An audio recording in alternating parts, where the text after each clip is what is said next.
High, আমি Jaya and আবারও চলে এলাম আরও একটা নতুন ভিডিও নিয়ে। এটা ছিল ১৭ই নভেম্বরের ভিডিও। তো আমরা যেদিনকে রাজস্থান থেকে ফিরেছিলাম তো তার পরের দিনই ছিল ওর বার্থডে। আর সেদিন ছিল মানডে আর আমারও ছিল ডিউটি জয়েনিং। তো সেদিনকে আমি ছুটি নিতে পারিনি, তাই ডিউটি থেকে এসে ছোট করেই ওর বার্থডে সেলিব্রেশন করা হয়েছিল। তো এটা কে আর তো কিছু বলার নেই। এখন আর বলব না যে boyfriend and because he is my officially husband now. আর খুব তাড়াতাড়ি আমাদের সামনে বিয়ে, তো সেটা তো তোমাদের সাথে শেয়ার করবই। তো এবারের বার্থডেটা ওই জন্য একটু স্পেশাল ছিল, বিয়ের আগে লাস্ট বার্থডে বলে কথা। তো তাই চেষ্টা করেছিলাম ছোট করে সেলিব্রেশন, আর আমার বাড়ি থেকেও লোকজন গেছিলো, খাওয়া দাওয়া সবটাই অ্যারেঞ্জ করা হয়েছিল। তো কেমন লাগলো তোমাদের এই ছোট্ট মিনি ব্লগটা অবশ্যই কমেন্ট করে জানিও।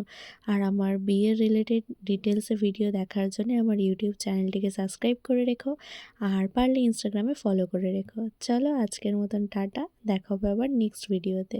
আর তোমরা কেমন ভিডিও দেখতে চাও, কী কী দেখতে চাও অবশ্যই কমেন্টে জানিও। বাই।